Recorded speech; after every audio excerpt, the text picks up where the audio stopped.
Good evening, and welcome to AUA's Global Perspectives in Urothelial Carcinoma German-focused webinar. The webinar is presented by the AUA in partnership with the DGU. We strive to offer outstanding educational courses and greatly appreciate your evaluations and general feedback so that we are able to continuously improve our programs.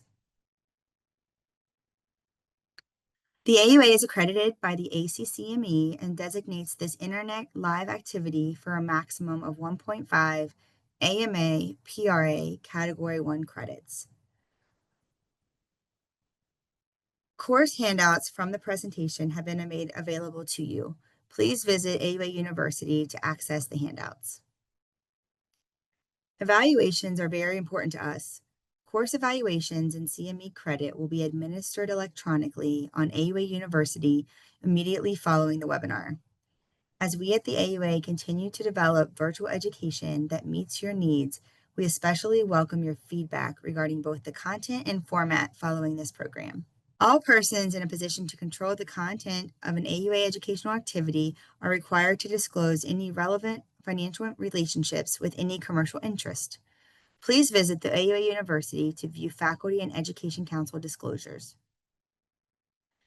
The AUA would like to thank Astellas and Pfizer Incorporated for providing an independent educational grant in support of this webinar.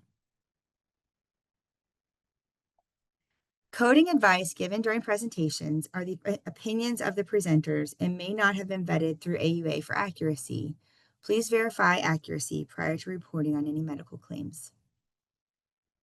Please note that course participants are prohibited from using or uploading content you access through this activity into external applications, bots, software, or websites, including those using artificial intelligence technologies and infrastructures, including deep learning, machine learning, and large language models and generative AI. I'd like to extend a special thank you to our course directors and content creators, Dr. Bronyman and Dr. Shariat, for their time, talent, and expertise in developing this program.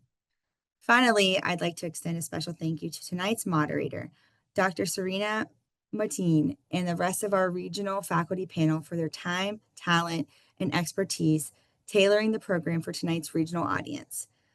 Dr. Martin is a Monteleone Family Foundation Distinguished Professor of Urology with tenure at MD Anderson Cancer Center in Houston, Texas. His clinical practice is focused on kidney cancer and upper tract urothelial cancer, and his primary research is directed towards clinical and translational investigations in upper tract urothelial cancer. It is my pleasure to now turn the webinar over to Dr. Martin.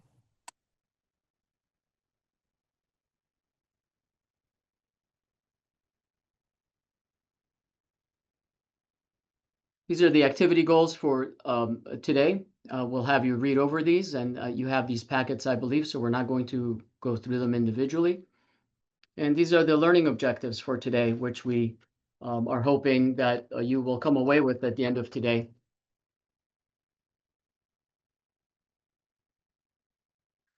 Now it is my pleasure to introduce our three subject matter experts joining us this afternoon. I'd like to introduce Dr. Gunhild von Amsberg. She's a medical oncologist and professor of uro-oncology at the University Cancer Center Hamburg and the Martini Clinic in Hamburg, Germany. Dr. Maximilian Berger is a urologist based in a tertiary university in Uro-Oncology Center in Bavaria, Germany. He's the current general secretary of the German Association of Urology.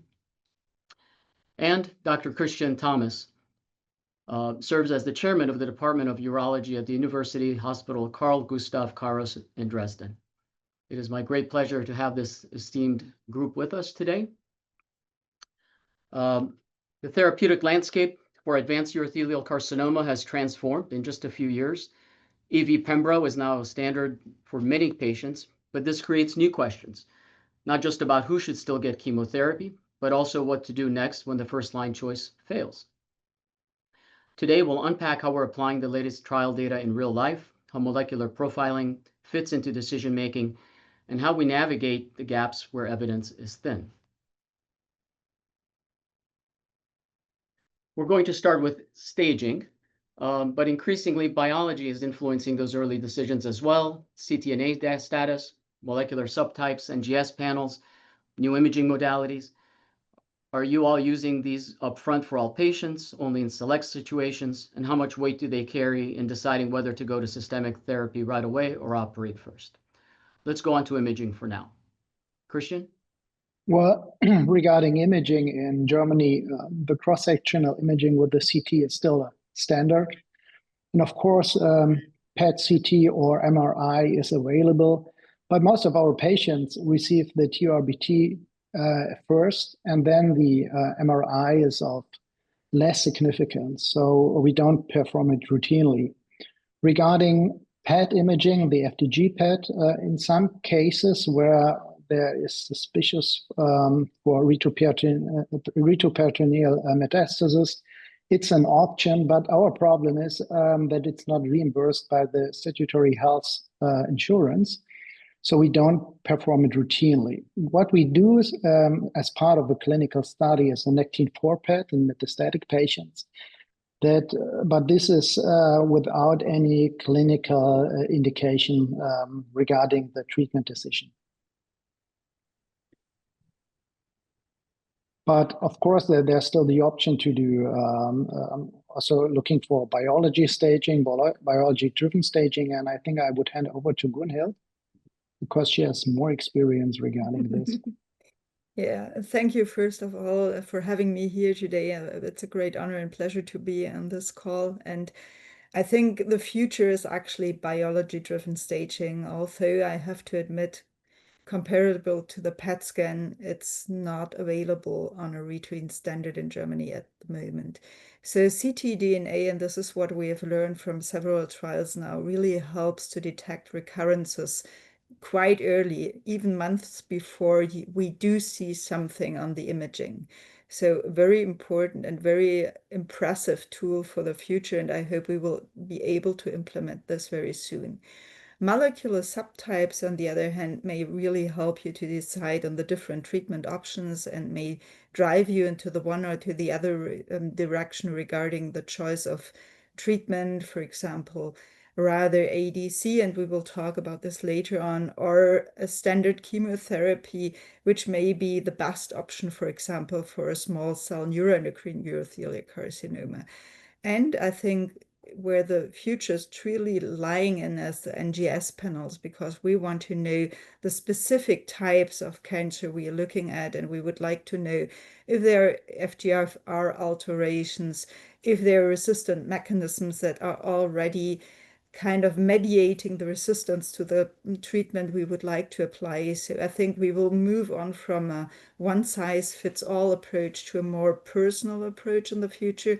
But unfortunately, only part of those approaches can be applied in our routine treatment.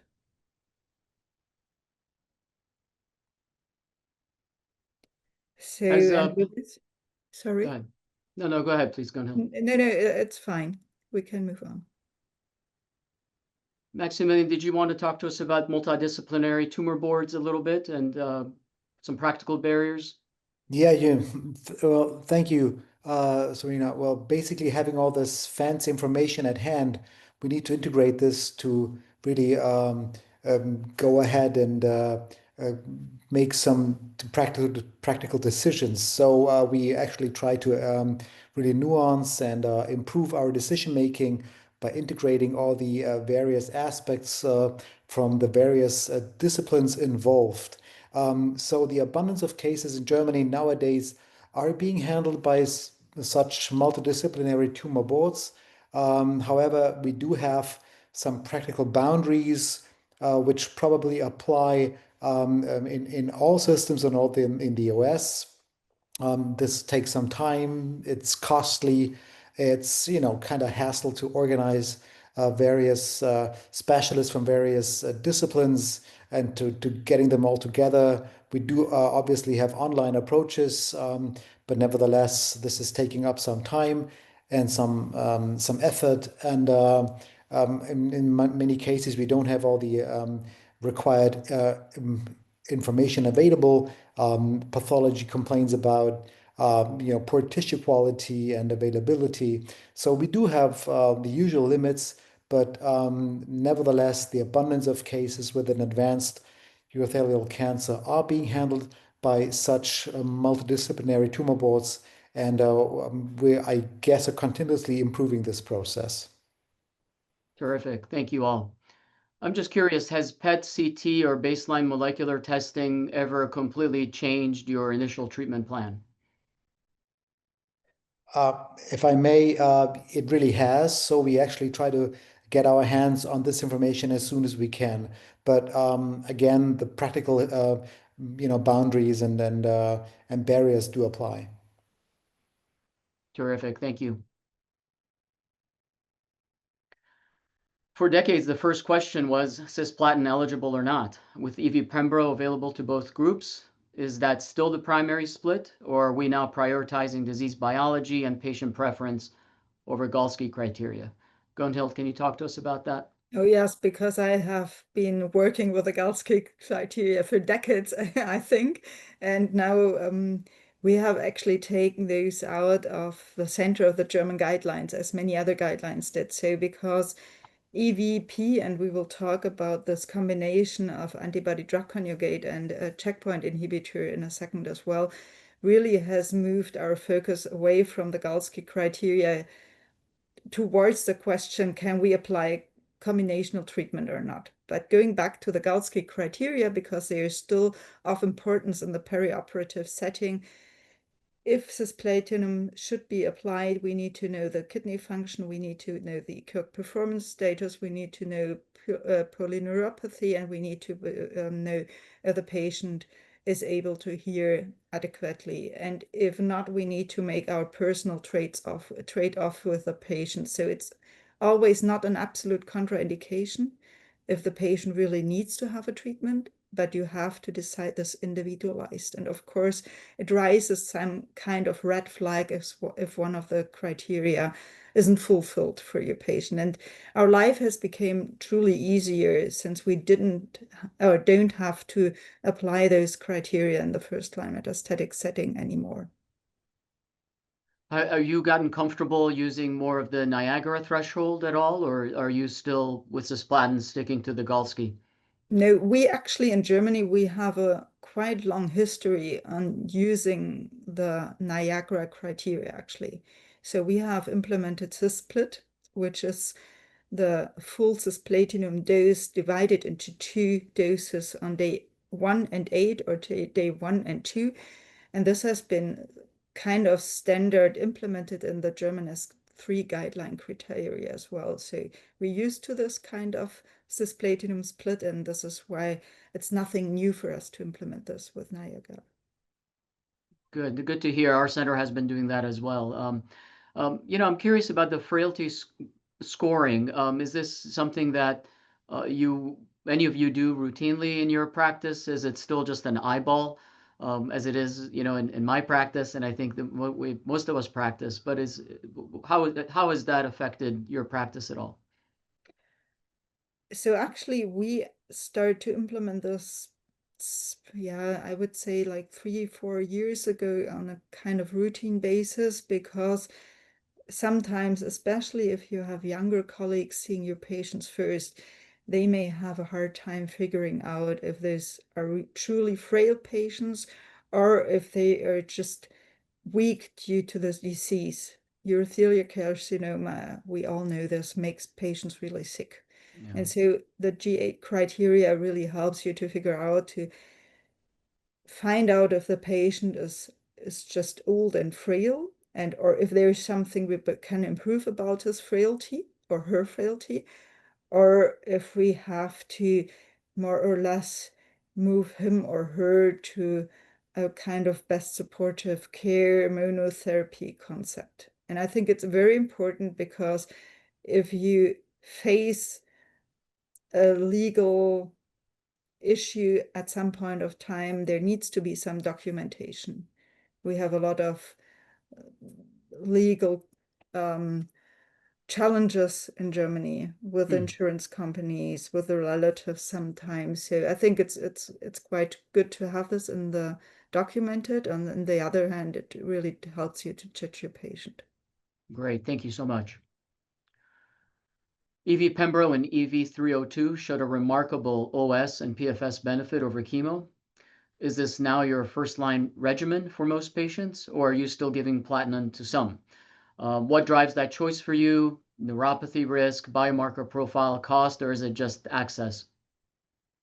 Maybe I may take this because as an Yeah. oncologist, I feel kind of obliged to take this question. And so I would say yes. It's totally our first line standard and has been implemented in the guidelines all over the world. So I think we are lucky in Germany because we had access from the very first moment. We were able to get this, even though not approved by the EMA at the time the data were published.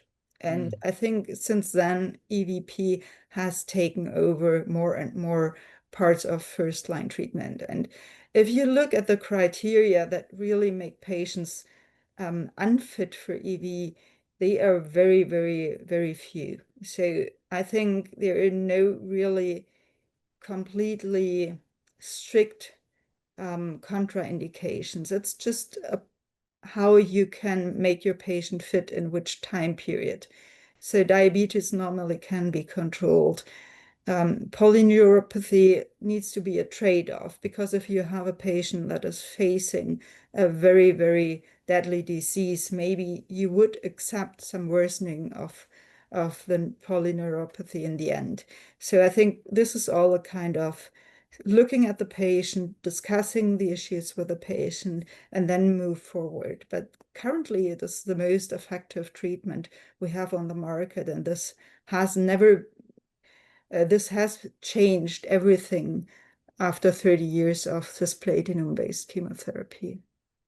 Is there any situation where you would still use MVAC first? Me, truly no. Interesting. Max or Christian? I think what you have to discuss is in patients with a lymph node only disease and retroperitoneal metastasis, where you might opting for a surgery after induction treatment. That's something we would discuss if cisplatin-based treatment in combination with IO might be an option. Yeah, but nevertheless, the abundance of patients really is being treated by EVP. And we have no reimbursement issues, we have no availability issues. So I would guess the abundance really is covered.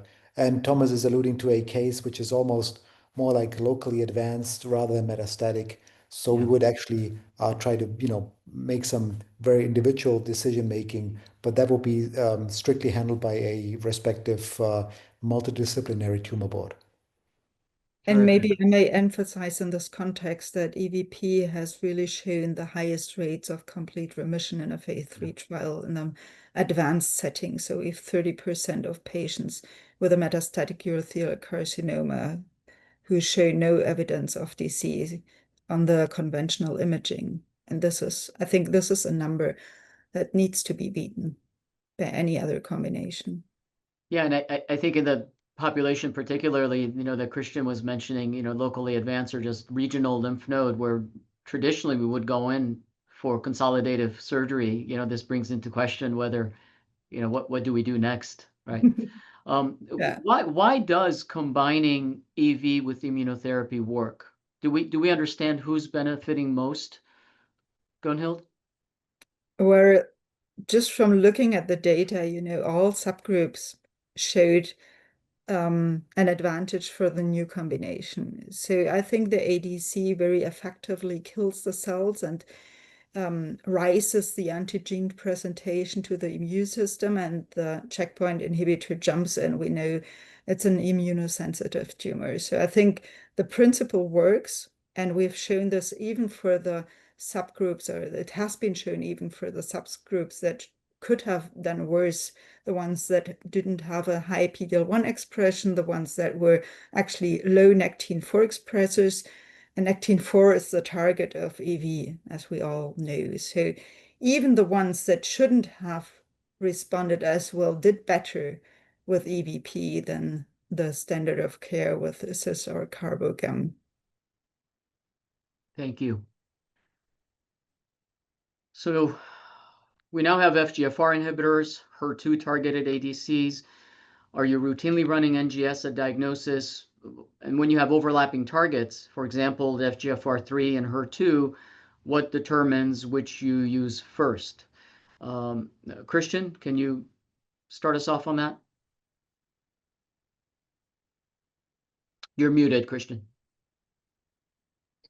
That's a very good question. So if the patient is progressing after EVP, we are checking for the FGFR status and see if the patient might be appropriate for adafitinib. Otherwise, we would go for a platinum combination therapy. Of course, we have no evidence which treatment might be more effective at the stage. And sacituzumab govitecan, we used it in the trophy trial as well as in some patients, but it was not as effective as we were hoping. So maybe I can add here is the data we have after EVP progression is really scarce. So we do not have many information currently. There are no prospective trials because this has been implemented so newly. So it's really unclear because FGFR, even so it's approved after checkpoint inhibitor monotherapy, most patients in the TOR trial did have actually platinum-based chemotherapy plus checkpoint inhibitor before. However, it's recommended in the guidelines. We would do it. We would follow it. If patients are FGFR positive, they can switch the mechanism of action. If they are negative, we would go for platinum-based chemotherapy because sacituzumab govitecan is not available in Europe for urothelial cancer, and HER2 targeting ADCs are neither. So we need to have a coverage by the insurance companies before we can apply those treatment approaches to our patients. And I think clinical trials are strongly recommended, as this is always the case if we don't have any solid database. So we're picking on you a lot, Gunhild, today, but you'll get a little bit of break later on. Talk to us a little bit about NGS at baseline or progression. Do you test everyone? What's your thought process with NGS?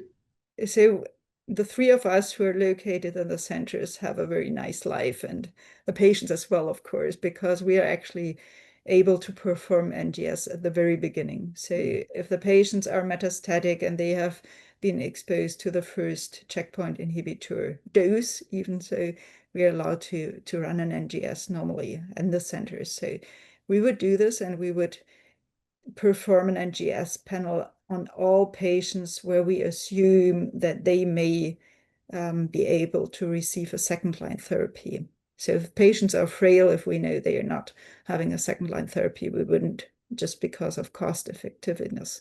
But everybody else would receive an NGS, and we would do immunohistochemical staining as well for the markers that may actually allow us to apply other ADCs in later line treatments, like, for example, as we discussed already, TROP2, HER2, and potential other targets. And if we do have double positives, like mentioned on the slide, it would be more a question on what is available, if there are trials available, if we are able to receive one or the other coverage by the insurance companies. Thank you. Let's move on to perioperative IO and ADC IO combinations. Adjuvant nivolumab from Checkmate 274 is a standard in many places. Niagara and Keynote 866 are testing perioperative IO plus chemo. Multiple studies are pushing EV Pembro into that same space. Who gets perioperative IO in your practice today, and are you using ctDNA to decide? And do you think ADC IO combinations will replace IO alone in the perioperative setting within the next 3 to 5 years?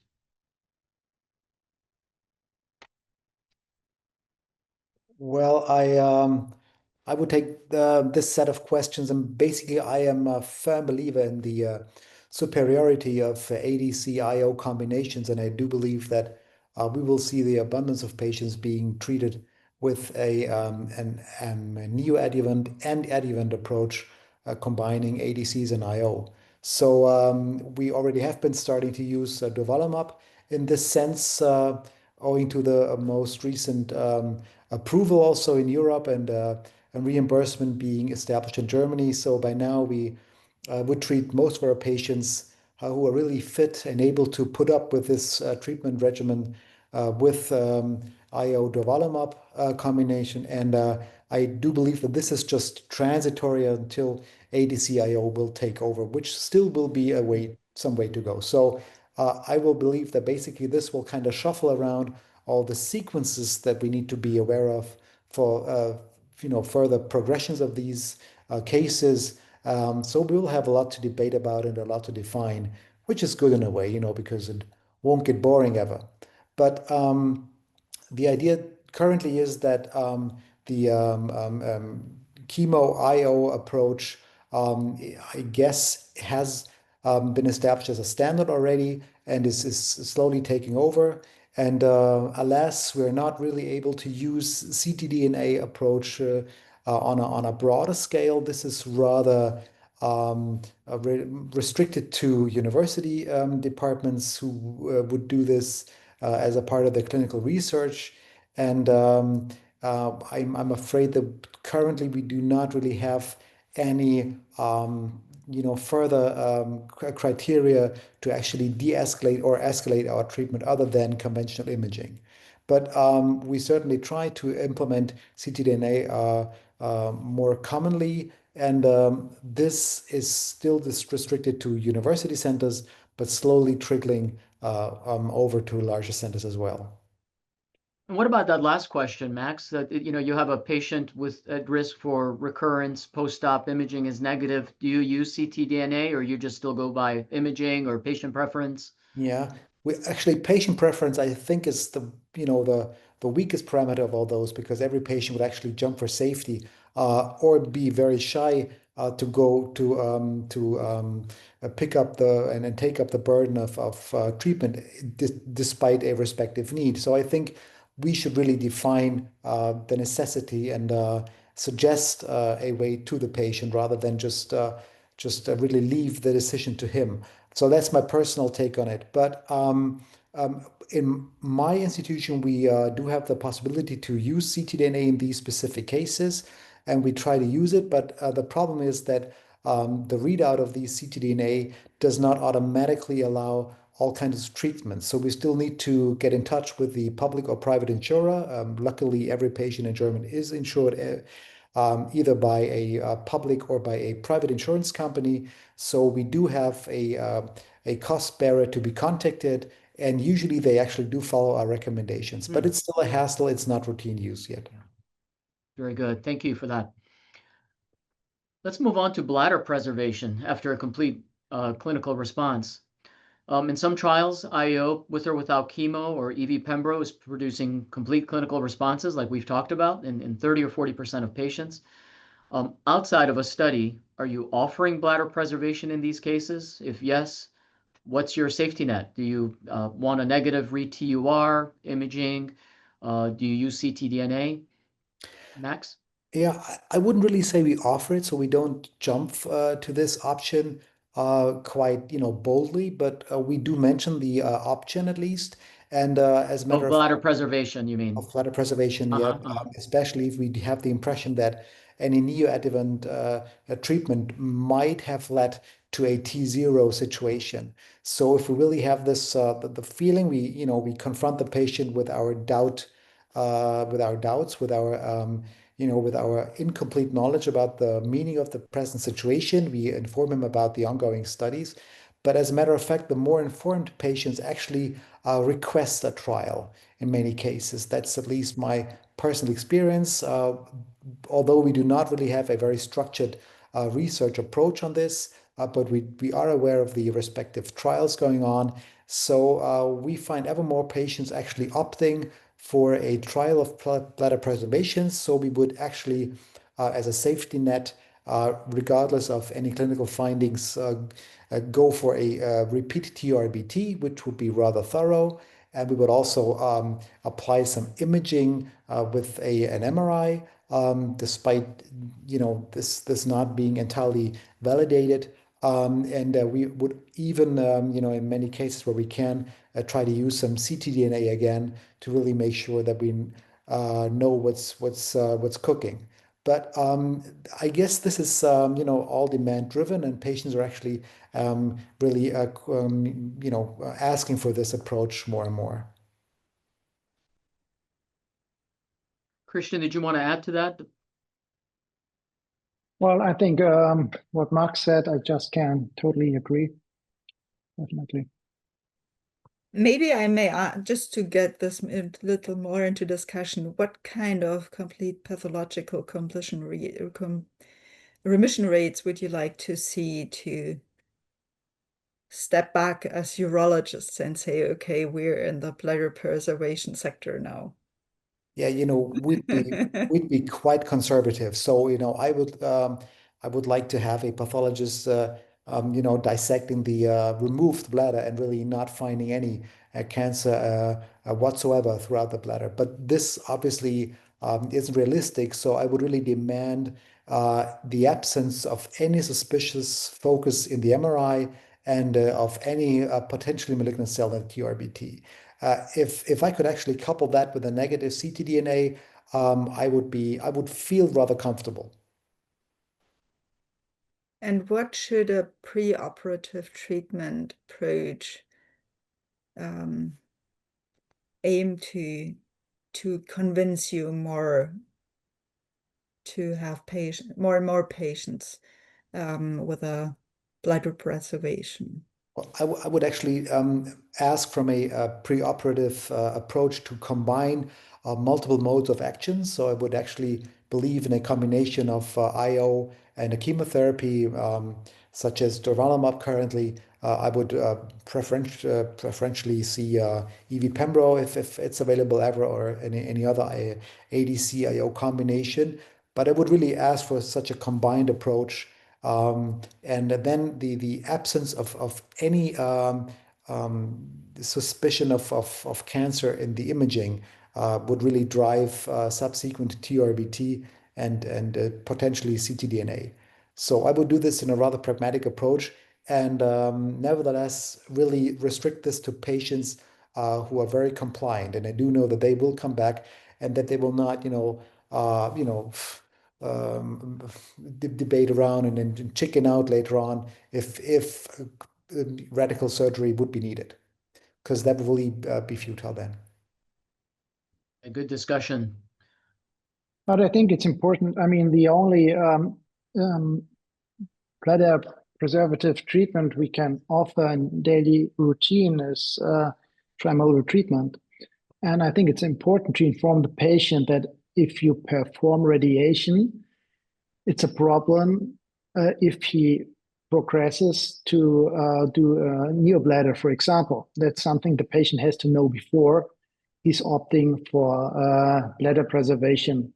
And that's something you have to talk to the patient and to make clear to him, because if you perform the salvage cystectomy after the progressing tumor, it might be a limited choice for the urinary diversion.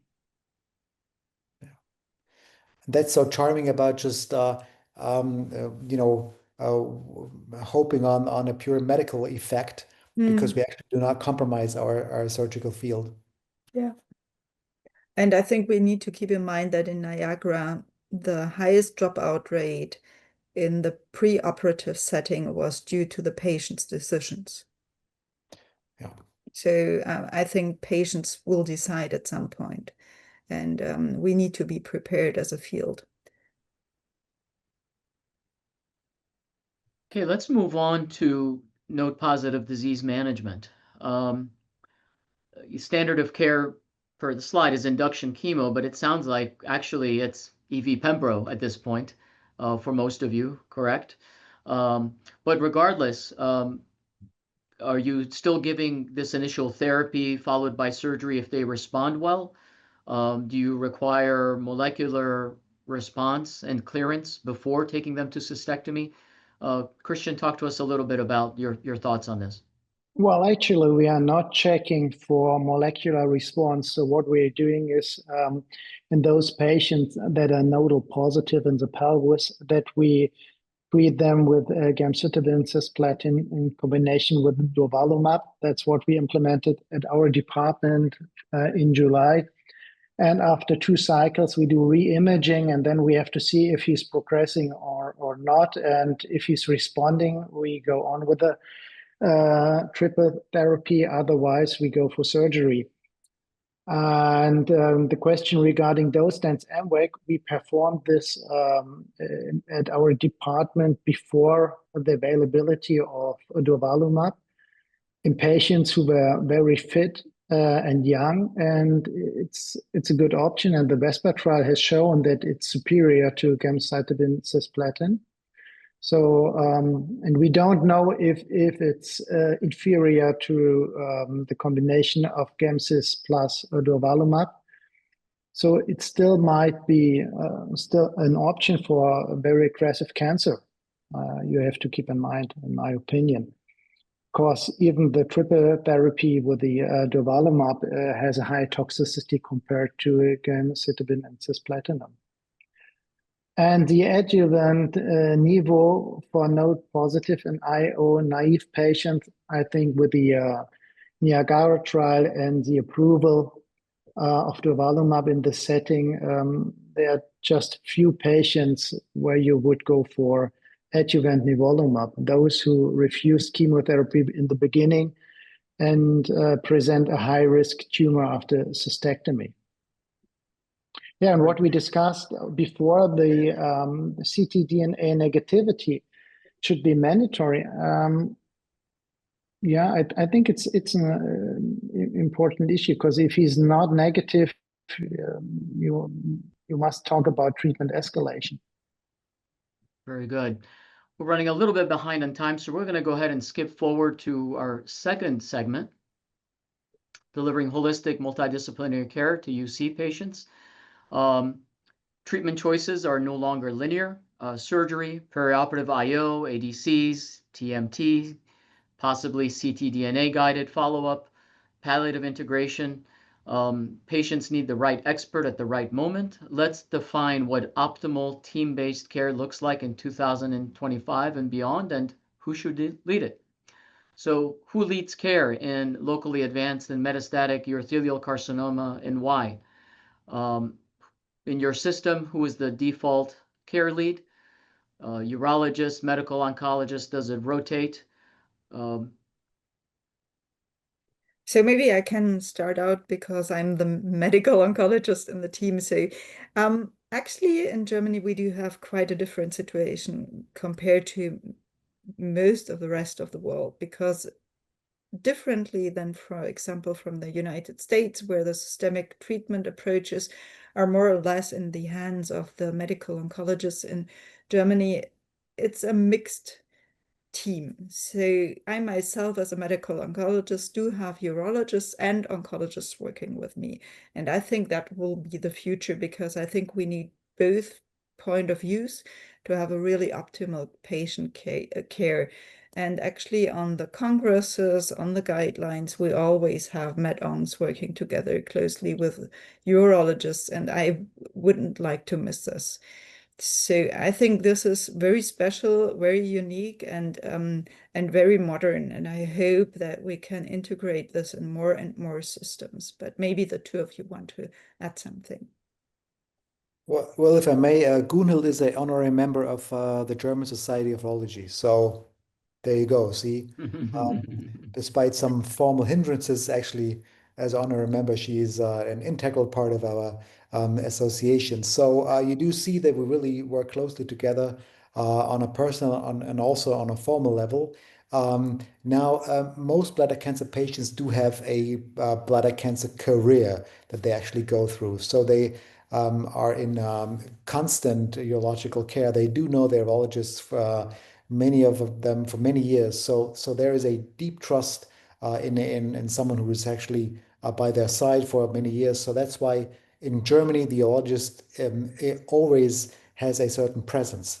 But as Gunnar pointed out, in the metastatic setting, we really try to put it all together. And it does help that the urologists actually do have knowledge about medical oncology, that they do practice it themselves, and that in many larger centers, they work closely together with medical oncologists. So this really is a shared decision making.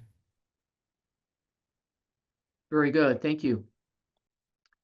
Whose voices must be in the room and when? And Christian, who do you think is the most underrated MDT member? And who would you add if you could? The most underrated, it's a good question. Well, I think what we have in our certified bladder cancer centers is that the MDT must consist of the urologist, the oncologist, the pathologist, the radiation oncologist, the pathologist, and with those, I think it's for the patient the best option to get a well-balanced treatment decision.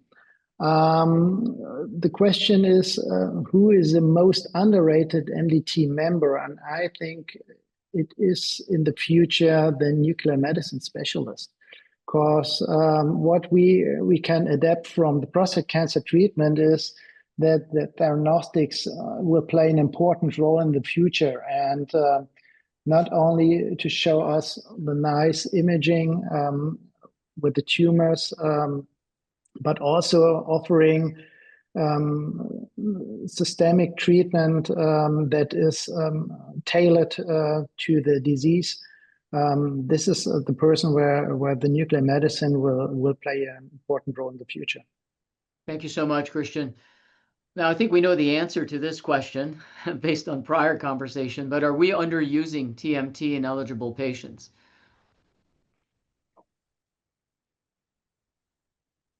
Well, Max, do you want to take that on?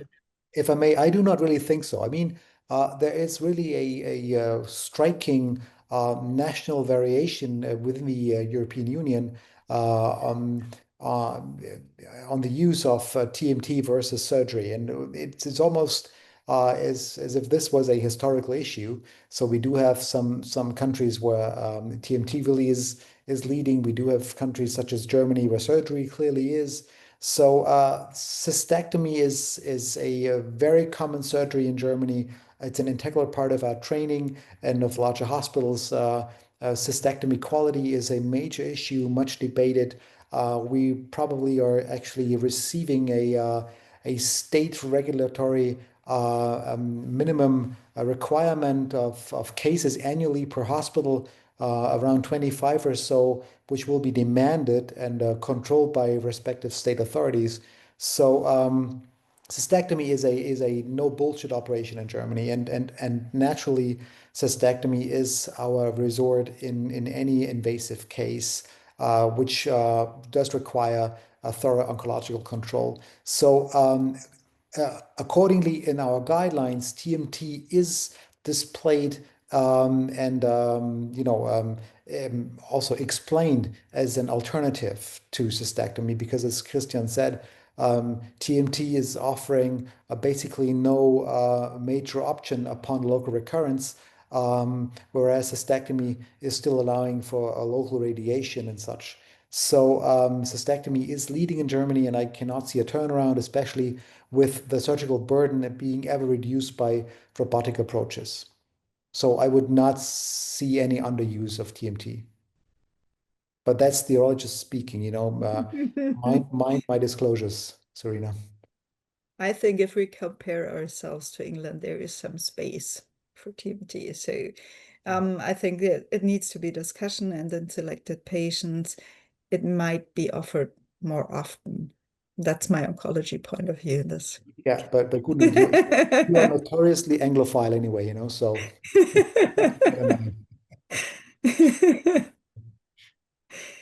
Very good. Well, thank you for those comments, both of you. Who decides on perioperative IO or EV pembro, and how do we integrate ctDNA? Gunhild, do you want to? Or I can say something. Christian, yeah. Yeah, sure. So it's the MDT who gives a recommendation for the perioperative treatment. So every muscle-invasive bladder cancer will be presented at the NDD and discussed. And here in Germany, it's the urologist who is offering this treatment. And at least in daily clinical routine, we don't have the ctDNA, which I think in the future is one of the most important steps we have to go. And the question is the ctDNA.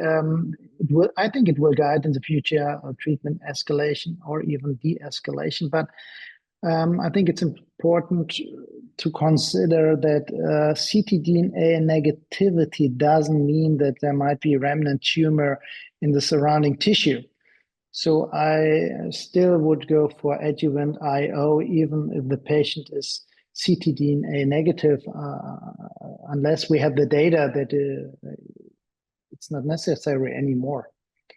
And yes, the positivity after local treatment and induction therapy, I think should trigger a treatment escalation.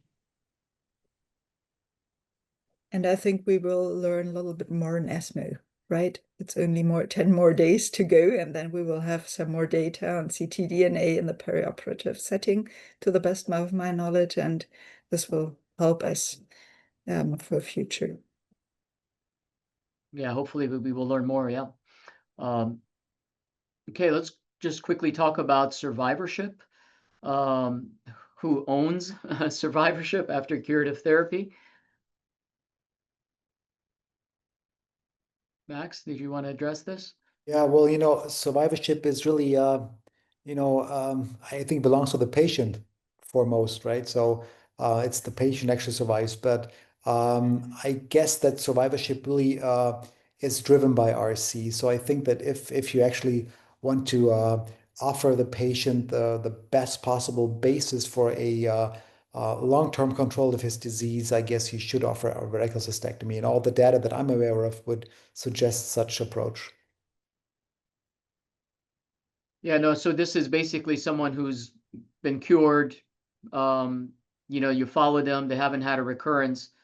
Perhaps it's a bit different in Germany, than in terms of looking at the long-term health effects. Right. So for our center, for example, we have an advanced practice nurse that we turn the patient over to after 5 years. I get the drift. Now, actually, we do not have these really long-standing networks fully established. Basically, we do have a rather fractioned system where centers such as Christians and Gunhild's and mine, we actually take care of the acute care. So we do perform the brunt of the chemotherapy and medical oncology therapy. We would also certainly perform the surgery, but then hand over the patient back to the office-based urologists, and they would just get back to us upon necessities such as recurrences or any health deteriorations. But usually the day-by-day care is then provided by office-based urologists, and they usually work entirely independently from our centers.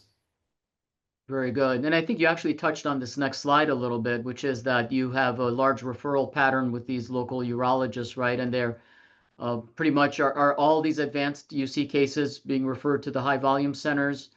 And if they're not, should they be? Well, yeah, this is something that basically is ever more demanded. And as you may know, some aspects of medicine in Germany are really state regulated, so it is not entirely up to a free market system. So the legal decision makers actually are driving the development in this direction and actually call for centralization.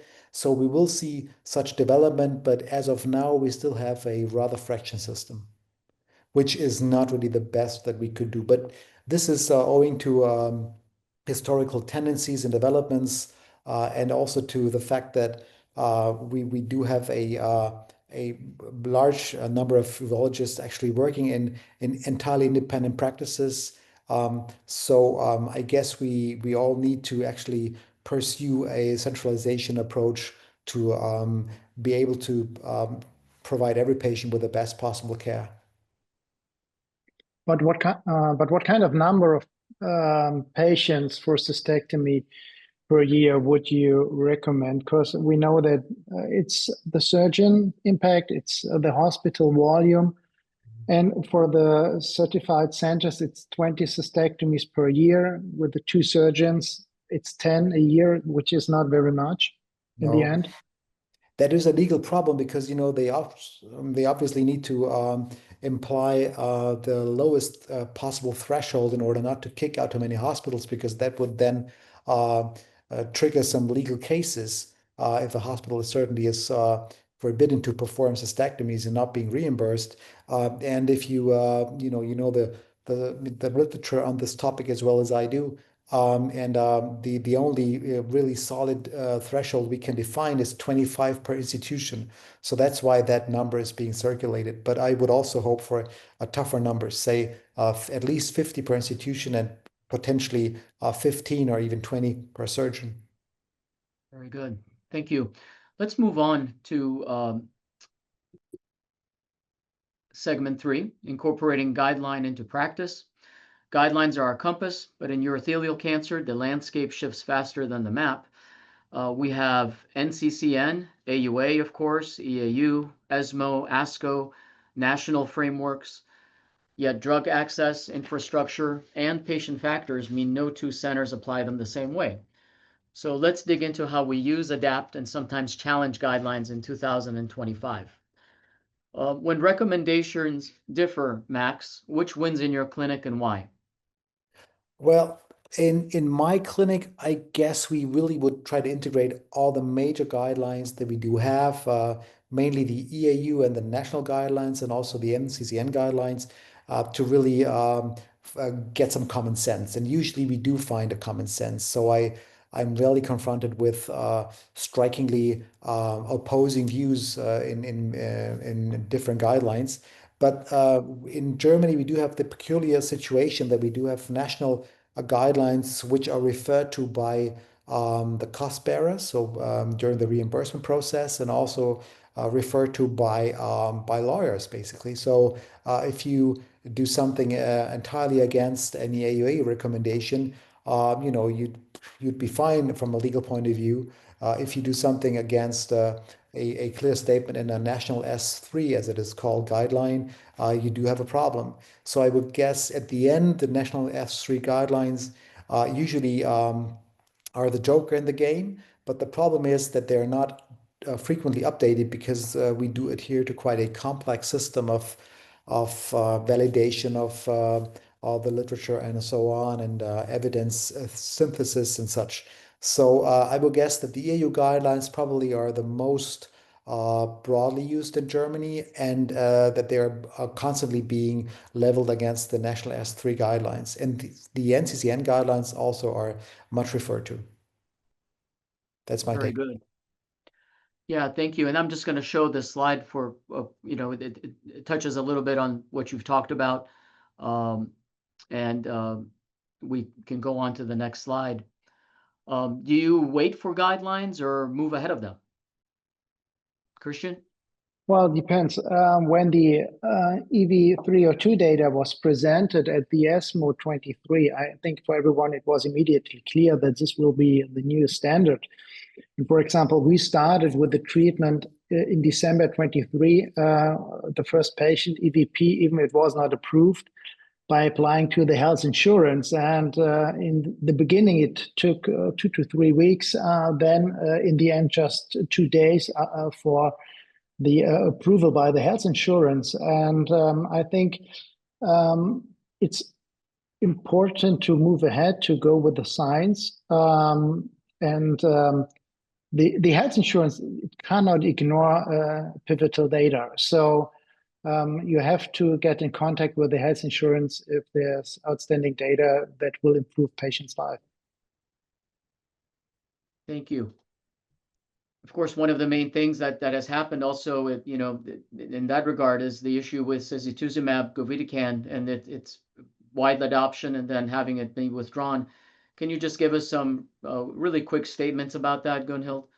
So yeah, just for all who may not be familiar with SG is an TROP2 targeting ADC, and that has been approved by the FDA based on the trophy U01 trial that is actually a phase 2 trial with no randomization. So that was an accelerated approval, and the TROPICS-04 trial, the recommended phase 3 trial in the space, actually did not reach its primary endpoints due to several reasons. So Gilead, who is in charge of the drug, withdraw it from the US market on the so it's not available for urothelial carcinoma in the US as well. So I think we have the two sides of the medal. On the one hand, we would like to have drugs as early as possible, and this is why some of the drugs in the oncology field are actually approved based on phase 2 data. And on the other hand, we do have the big challenge that without randomized phase 3 data, those drugs may be withdrawn from the markets like we have now experienced with SG. And actually, there were some safety issues with the drugs as well, with more patients dying due to neutropenic fever than compared to the conventional chemotherapy.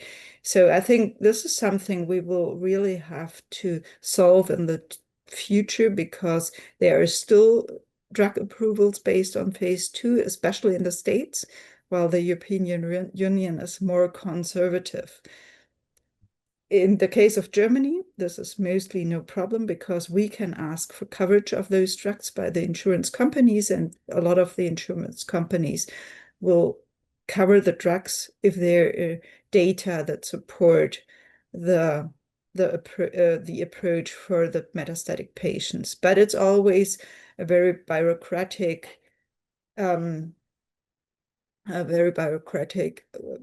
step-by-step approach for the patient, with a lot of waiting time, and so we may lose patients here.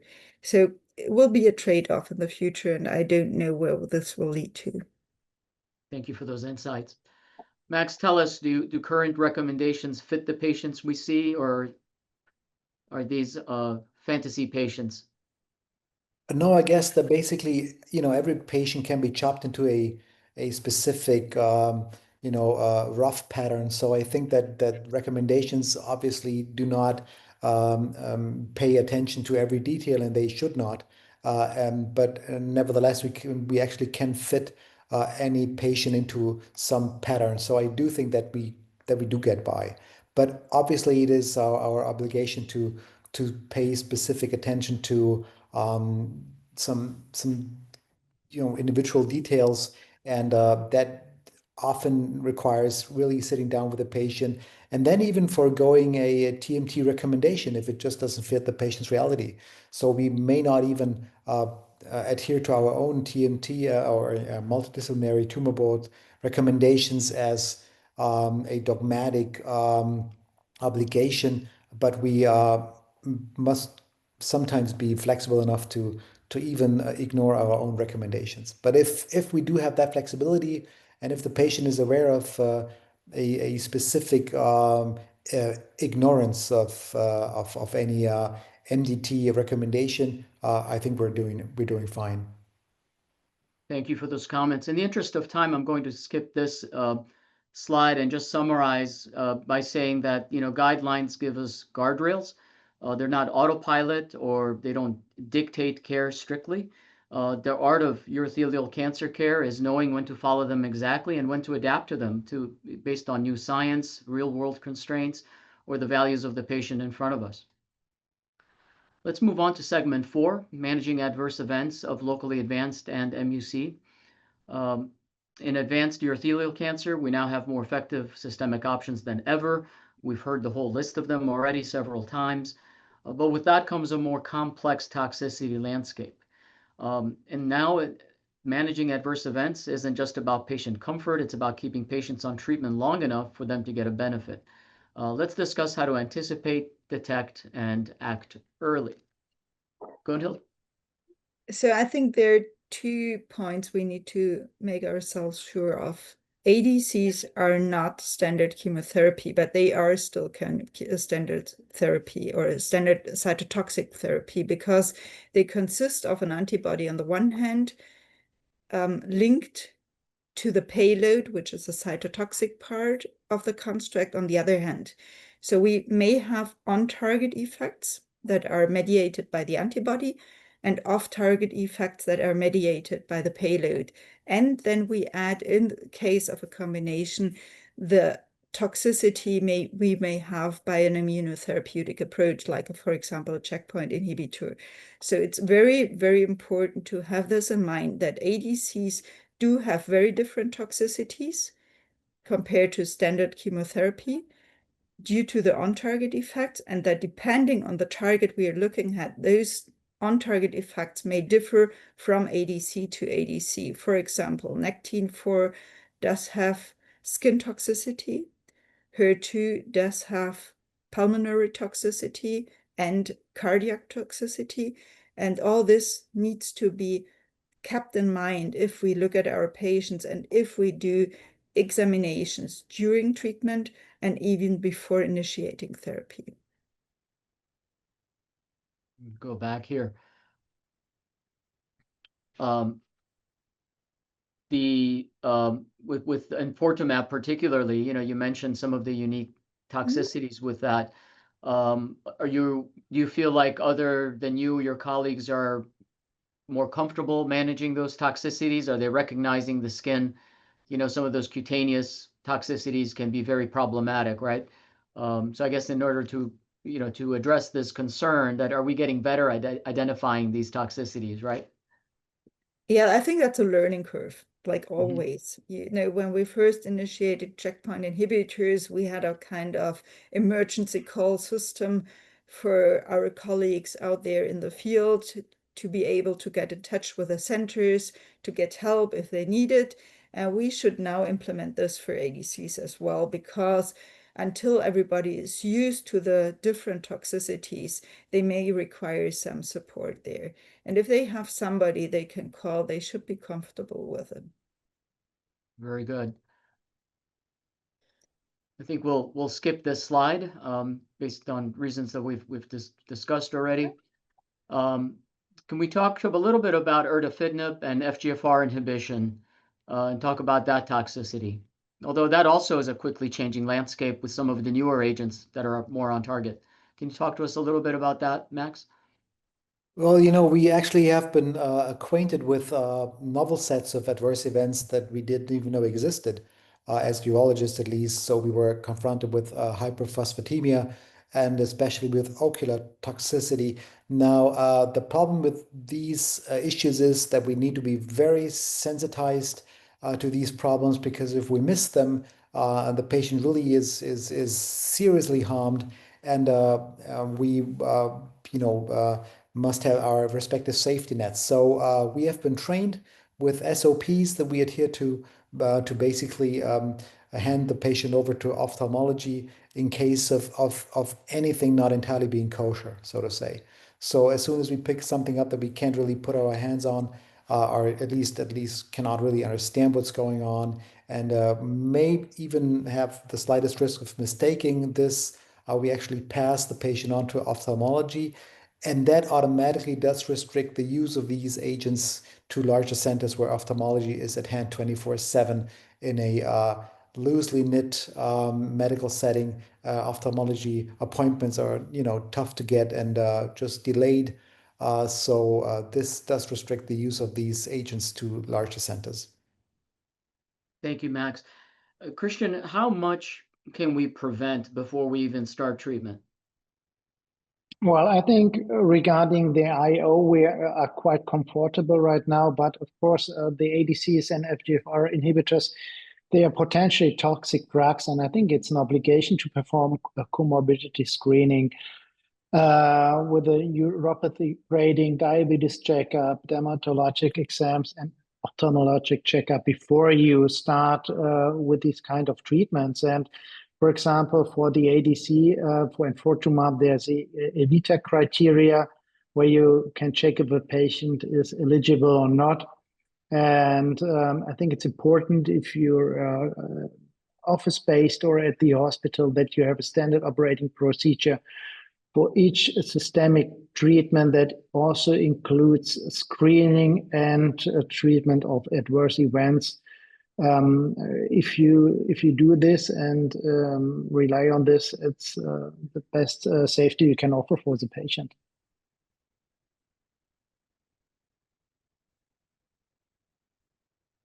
You want to talk to us a little bit about teaching patients red flags, Gunhild? Yeah, absolutely. So I think it's important to get our patients and their caregivers informed. So if they know what they may face during the course of therapy, they will know when they have to get in touch with us or when they have to get in touch with the nurse practitioners. So I always paint kind of beautiful little pictures for them to point out if a part of the skin is covered or if they see blisters, for example, within the EV approaches, then they should call me. Then within the case of IO, any kind of change they didn't recognize before and that worries them should drive them to get into touch with us. And of course, with the FGFR inhibitors, due to the mechanism of action, we need to raise their attention to visible changes as well as mouth soreness or anything comparable. So I think it's always important to tell the patients that we are there, that if anything worries them, that they should come into the hospital, see us, or call us. And by this, we have made the experience that you can really avoid of many of the severe complications. And I think that's relevant not just for medical oncology, but for urology as well. And in terms of patient education, we have a marathon of complex choices, surgery versus bladder preservation, all of the unique therapies. Education is the treatment partner. It can drive safety, adherence, also quality of life. Let's compare what we should be teaching with what patients actually hear and how we make it stick. Christian, can you talk to us a bit about urinary diversion education? Of course. I mean, regarding the question, the one lifestyle question, what I ask my patients is if they want to decide for themselves when they are going to empty the bladder or not, and if they are willing to undergo a more complex surgery to achieve this goal. I think that's very important if you aim for continent or incontinent urinary diversion. And of course, age is an important factor. So in younger patients, we tend more for continent urinary diversion, and in the elderly, more for the incontinent urinary diversion. But sometimes even young patients ask me on the long term if it might be not better to undergo incontinent urinary diversion. And what we have done in our department is to create a patient guide regarding urinary diversion and possible side effects and how to handle those side effects. And I think regarding the discussion point, one thing most teams forget to teach about life with the neobladder, I think there are already 3 points you have to keep in mind what often are not discussed intensively. That's the nocturnal incontinence, a substantial risk of self-catheterization, and of course, metabolic acidosis. Thank you.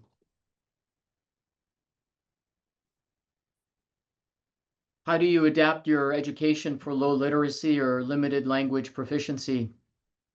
Max? You're muted.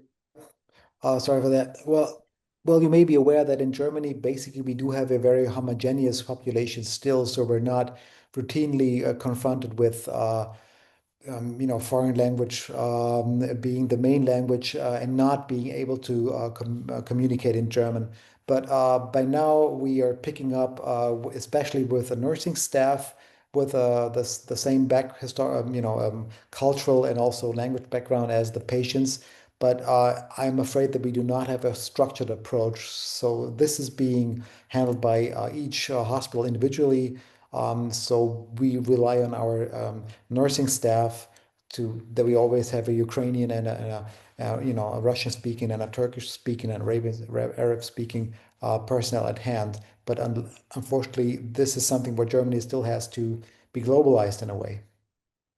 Yeah, and just to provide some contrast there, we are required by the hospital accreditation system nationally to actually have a medically trained translator for anybody who says that English is not their primary language, and it cannot be family, of course, either. So interesting how that can vary. Yeah, Well, but we do hope you will keep up that spirit, if you know what I mean, right? yeah, yeah. All hope. Um, let's shift gears a little bit. Let's talk about fertility conversations. Who raises sexual health and when? I mean, this probably This relevant for both men and women. Yep.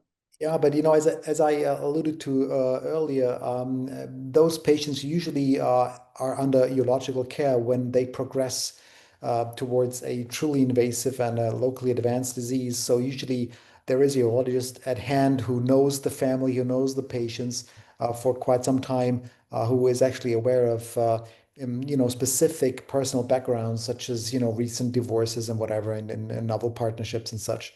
So usually we do get patients who already had addressed that issue with their office-based urologists, but if not, then usually this is being taken care of during the informed consent process in preparation of surgery. So this is being done by urology departments, and we naturally have certain comfort to talk about these rather intimate topics. So just to correct me here, basically by the time you see the patient, you have the expectation that the local urologist has had these conversations with them and prepared them. That Um, is the upside of our fractured system. So there gotcha. are many upsides, but that is one of them. Very good. But I may add that we always address this question again. Yeah. So just to find out if it has been addressed and if it has been satisfactorily addressed in the past.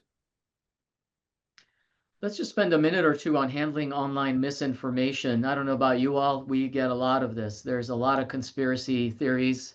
I get asked about ivermectin just about once a week. Um, what's your strategy, Christian, of handling this? Well, first of all, I think it's important to affirm the effort of the patient that he's dealing with his illness rather than it's better than have a patient who doesn't care at all. And I think, of course, there's a lot of misleading and misinformation in the internet, but a lot of guidelines offer very good patient pages. And I think it's important to hand them over to our patients and